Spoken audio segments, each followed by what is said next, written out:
श्राप मिला तो भगवान को भी श्राप मिला। भगवान को श्राप किसने दिया? भाई इंद्र ने अहिल्या के साथ छल किया तो संत ने श्राप दे दिया, और नारायण ने वृंदा से छल किया तो सती ने श्राप दे दिया। किसने दिया भगवान को श्राप? सती ने, वृंदा ने दिया। दिया कि नहीं दिया? लेकिन बहुत डिफरेंस है। क्या? इंद्र को हम हृदय से स्वीकार नहीं करते और भगवान को कभी हृदय से दूर नहीं करते हैं। बोलो ये अंतर की नहीं? भगवान को हृदय से दूर नहीं कर पा रहे हैं और इंद्र को भूल नहीं पा रहे हैं, क्षमा नहीं कर पा रहे हैं उसको। हृदय से इंद्र को कौन स्वीकार करता है? जरा बता दो। हमारी समझ में तो नहीं करता है कोई हृदय से स्वीकार। भगवान को करते हैं। इंद्र को भी सम्मान मिलता है यज्ञ मंडप में तब मिलता है जब भगवान का आवाहन करते, तो इंद्र का सम्मान होने लगता है। यज्ञ के कारण ना इंद्र का सम्मान होता है, और यज्ञ इंद्र नहीं है, यज्ञ तो भगवान है। बोलो भाई, यज्ञ कौन है? भगवान है। इंद्र को तो सम्मान मिल रहा है, तो किसके कारण मिल रहा है इंद्र को सम्मान? जल्दी बोलो। स्वर्ग के कारण नहीं मिल रहा है, भगवान के कारण मिल रहा है। सीधी सी बात है। क्योंकि हम मृत्यु लोक में यज्ञ करते हैं, स्वर्ग लोक में यज्ञ नहीं करते। कहाँ करते हैं? मृत्यु लोक में यज्ञ करते हैं। भगवान को यज्ञ वेदी पर विराजित करते हैं, उनके नाम पर यज्ञ करते हैं, उसी पर देवताओं को बिठाते हैं आवाहन करके, उनका सम्मान करते हैं। यज्ञ नहीं होगा तो इंद्र का कोई लेना देना नहीं, और देवताओं से भी कोई मतलब नहीं रहे। लेकिन यज्ञ के कारण देवताओं का सम्मान है, भगवान के कारण है। और सही बताओ, विप्रधन सिर संत हित, सुरमणि देवता भी परेशान हैं, बिना भगवान के देवताओं का भी काम नहीं बना। वो भी परेशान हैं, भागे भागे फिर रहे हैं देवता। प्रमाण है रावण यावत, रावण यावत सुनऊ सकोहा, देवन तके उमेरु गुरु खोहा। ये देवता भागे भागे फिर रहे हैं। अब सोचो जरा, देवता भागे भागे फिर रहे हैं किसके कारण? राक्षसों के कारण। अच्छा बोलो, देवताओं ने ही प्रार्थना की है, विनती की है, प्रभु आ जाओ, नहीं तो स्वर्ग नहीं बचेगा, न इंद्र बचेगा, न देवता बचेंगे, सारे के सारे प्रभावित हो जाएंगे। जबकि देवता अपने को अमर मान रहे हैं, अमर हैं। अच्छा एक बात बताओ, जो अमर है वो मरने से क्यों डर रहा है? अमर है तो मरने से क्यों डर रहा है? मुझे ऐसा लगता है कि वो इसलिए डर रहा है कि मेरी सुख सुविधा छिन जाएगी। क्या छिन जाएगी? सुख सुविधा छिन जाएगी, इसलिए डर रहा है। बोलो डर रहा है कि नहीं? एक बात आपको बतावें, ये नेता डरते क्यों हैं? इसलिए कि हमारी सीट न चली जाए। क्यों? हमारी सीट न चली जाए। अच्छा एक बात आपको बता रहे हैं, और सीट चली जाएगी तो इनकी शासकीय सुविधाएं, सम्मान चला जाएगा कि नहीं चला जाएगा? इनको जो सुविधा मिल रही है, सम्मान मिल रहा है, वो सरकार के द्वारा मिल रहा है, इसलिए डर रहे हैं। मैं एक ही बात कहना चाहता हूं, ध्यान से मेरी बात को सुन लो। किसी भी नेता को सीट अमर नहीं करना चाहिए, कीर्ति अमर करनी चाहिए। अच्छा काम करना चाहिए, कीर्ति अमर हो जाए। ये सीट तो बचेगी ही नहीं, चली ही जाएगी। बोलो भाई, चली जाएगी कि नहीं? लेकिन कीर्ति अमर होनी चाहिए। कीर्ति पताका सदा फहराती रहे। कीर्ति अमर होती है, शरीर अमर नहीं होता है। आत्मा अमर होती है, कीर्ति अमर होती है। आज भगवान को आना पड़ा है, वृंदा के साथ छल किया, छलकर तारे उता सुब्रत प्रभु सुर कारज की। देवताओं के कारण भगवान ने छल किया है वृंदा से। जब वृंदा समझ गई तो उसने श्राप दे दिया, तुम भगवान हो। भगवान धर्म की रक्षा करता है कि धर्म नष्ट करता है? जाओ, तुमने मेरे धर्म को नष्ट किया है, मैं तुम्हें श्राप देती हूं कि तुम पत्थर हो जाओ। क्या हो जाओ? पत्थर। अच्छा भैया, अहिल्या को भी तो श्राप मिला था। गौतम ऋषि ने कहा जाओ मैं श्राप देता हूं, तुम पत्थर हो जाओ। वो भी पत्थर हो गई। पत्थर।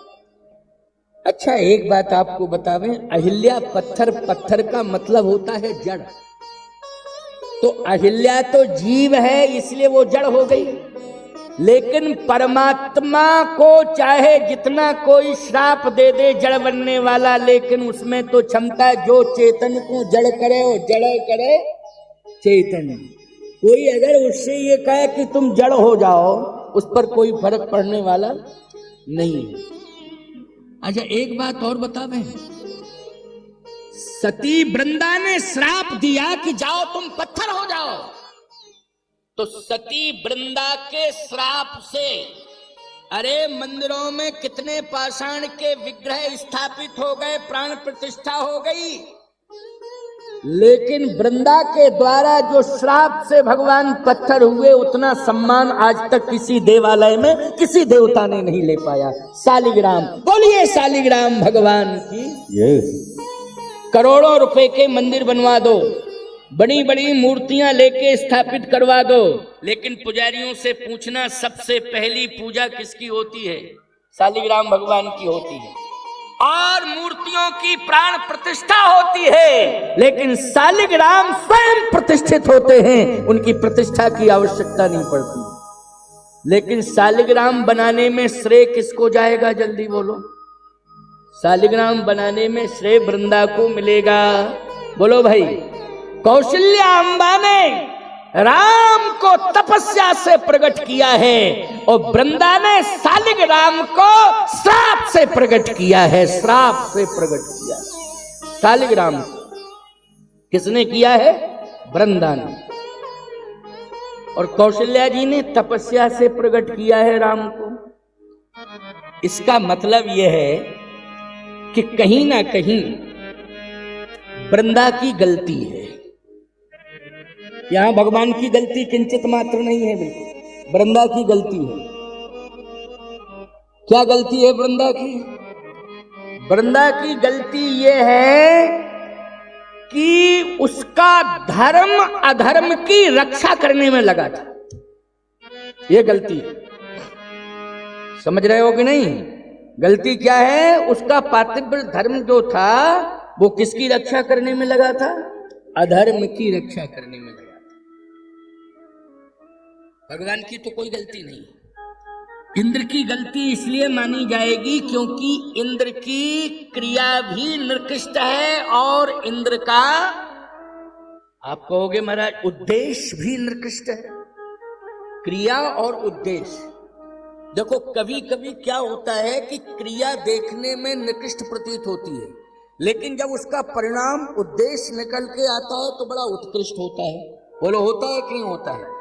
जैसे डॉक्टर के यहां आप ले जाइए मरीज को, डॉक्टर के यहां मरीज को ले जाइए, मरीज कहेगा स्ट्रेचर पर लिटा दो, ऑपरेशन थिएटर में ले जाओ, ले जाया जाएगा। अब वो कहेगा अपने जूनियर से कि हथियार औजार निकालो। क्यों? बोले हम इसके शरीर की चीड़ फाड़ करेंगे। अब बोलो ये देखने वाली क्रिया कैसी लगेगी? निकृष्ट लगेगी कि नहीं लगेगी? बोलो भाई।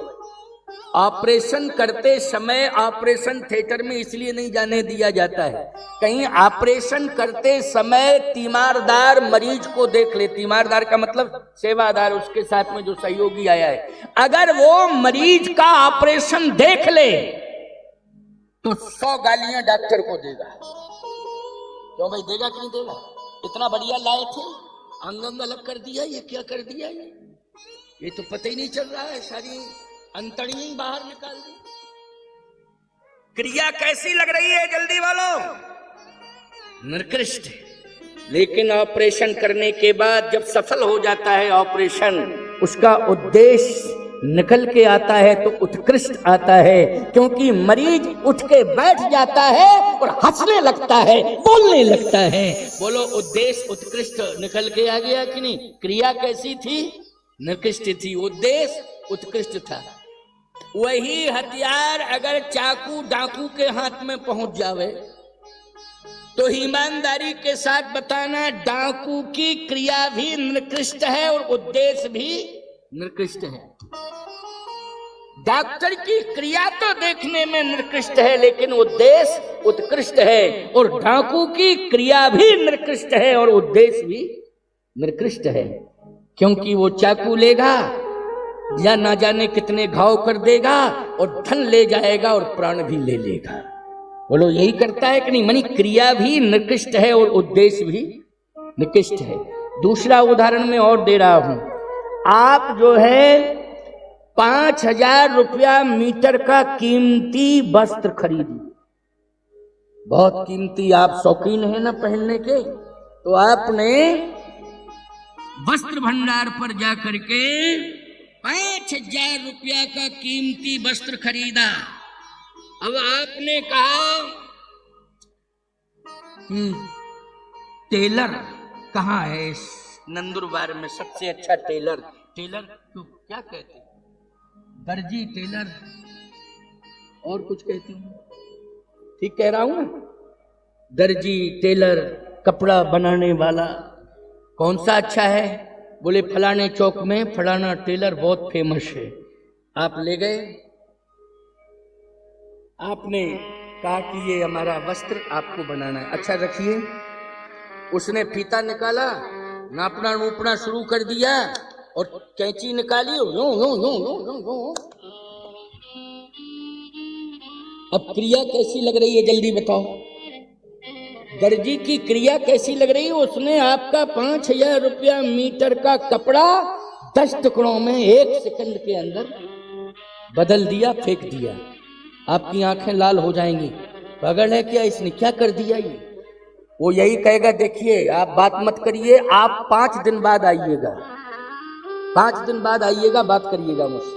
और 5 दिन बाद जब आप पहुंचे और उसने ड्रेस बना के तैयार की तो उद्देश्य उत्कृष्ट निकल के आया कि नहीं आया? जल्दी बोलो।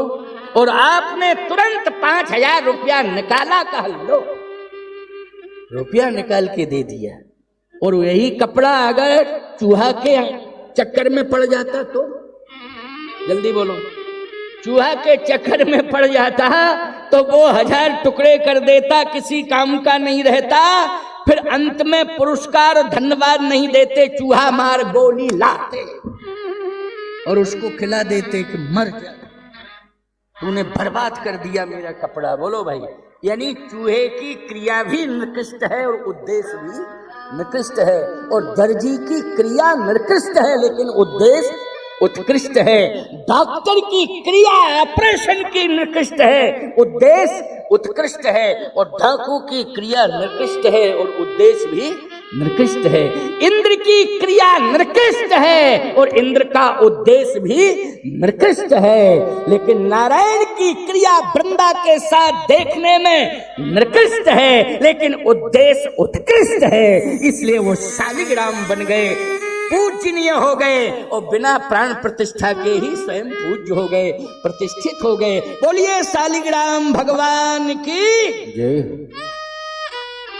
वृंदा ने पूछा भगवान से कि आपने ऐसा क्यों किया?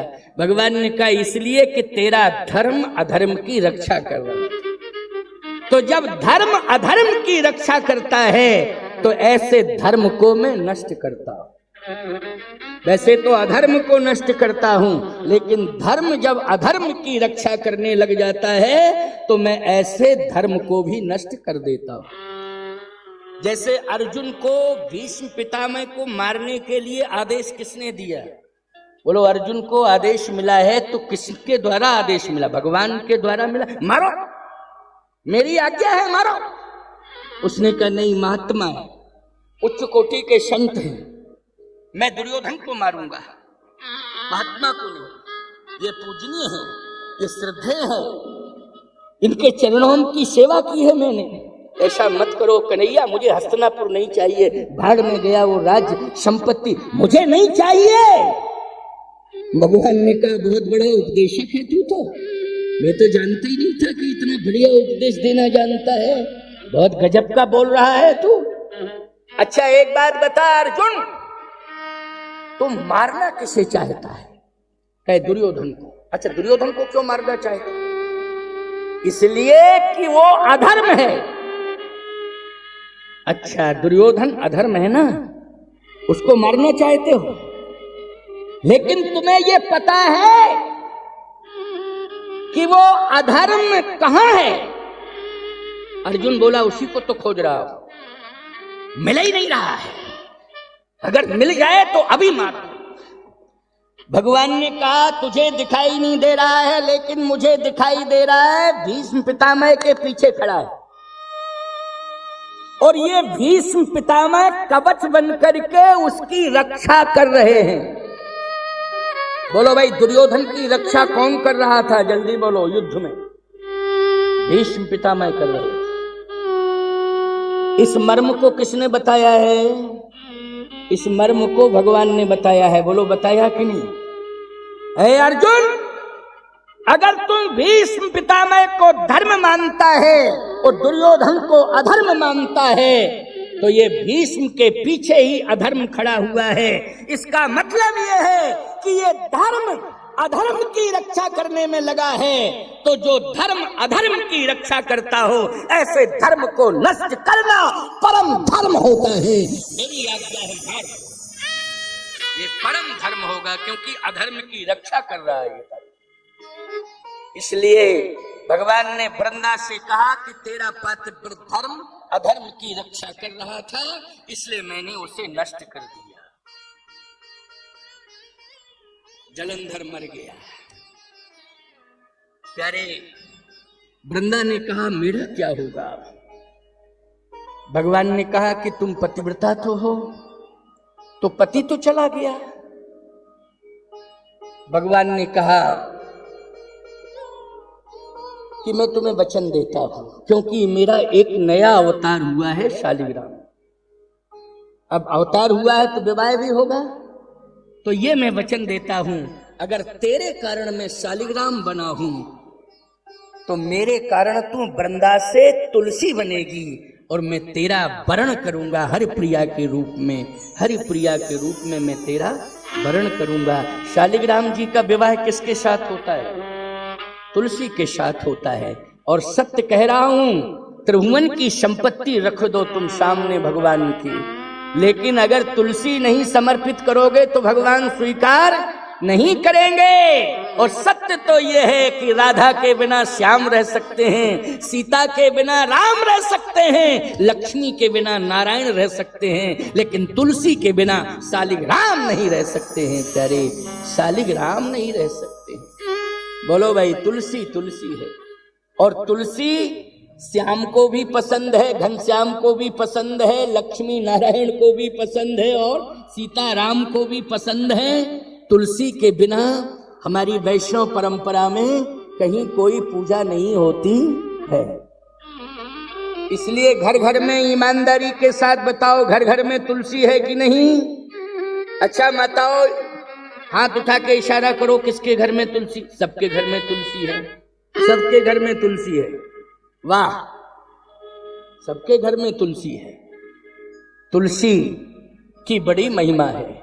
ये तुलसी कृत रामायण और तुलसी दल, ये दोनों